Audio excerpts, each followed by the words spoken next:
guys, it's Nogo here, and Deepwoken is healing, and what I mean by that is the amount of quality of life we've received not only in progression but in PvP. As you saw, archers started to fix some of the most frustrating things, such as getting ping diff by guard breaks, and although it's not perfect, it makes it a lot easier for players on high ping, and the parry timing fix is going to be for high ping players.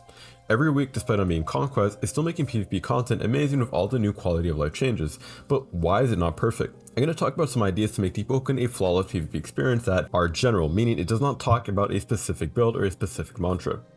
So first, we're going to talk about vision obscuring things. Now, vision obscuring things are part of the game, and they are intended to exist. The proof is flame blind, shadow blind, and shade wisp being a feature of the game. But using clothes to fully conceal yourself permanently throughout the fight, I don't believe is intended. So I believe there should be an option to toggle vanity off opponents. People wear fully black fits to hide their animation, especially with flight weapon or herbalist hats to hide their animation further and conceal when they're low. An option to toggle off vanity for opponents would fix this issue entirely and would make the game much better against light weapons, since you can actually see what you're trying to parry. Another change is extending the hotbar for the dash and equal keys. So you'd have 1, 2, 3, 4, 5, 6, 7, 8, 9, 0, dash and equals. As currently, if you use a max set of mantras to parry Suture or Flame Within, for example, or something like Salt Chemist or Arc Warder, you need to reach into your inventory to use your full kit, and this just doesn't make sense. Adding the dash and equal keys makes it easier to use your full kit without having to reach into your inventory. I'm not sure if this is impossible to add, but if not, it should 100% be implemented. Next, anti-parry trade playstyles also need to go, and this includes the removal of bullets on M1 cycle. It just doesn't make sense. You can see my full explanation here, which I'll link in the description.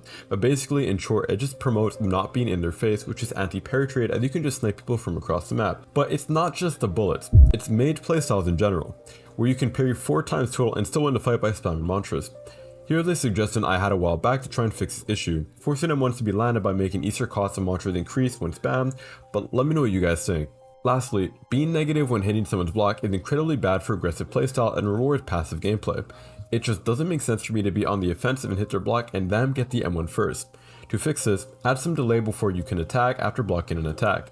Parrying and dodging would stay the same, it's just M1's critical and mantras wouldn't be possible for a bit, so the attacker isn't on the negative for hitting block. To make it so rolling mantras are actually visible for the opponent, because if you didn't know, you can roll basically any mantra and it hides the wind up of the mantra slightly, which makes it look basically unreactable for a lot of moves. For example, here is Master's Flourish. This is what it looks like from the POV of using it, but for the opponent, it looks basically unreactable. Here's what it looks like normally.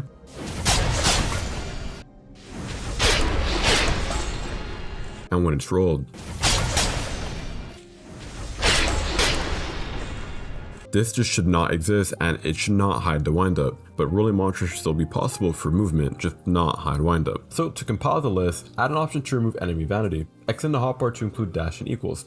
Attempt to remove anti-parry trade playstyles by removing bullets on M1 cycle and making Easter on mantras cost more if no M1s are connected, and make hitting someone's block temporarily disable them from attacking back. And rolling mantras shouldn't lower the visual windup. If these 5 things are added, PvP is not going to be saved, as there's still a lot of build specific things that are specifically busted that abuse broken mantras. But these general changes will make PvP a lot better.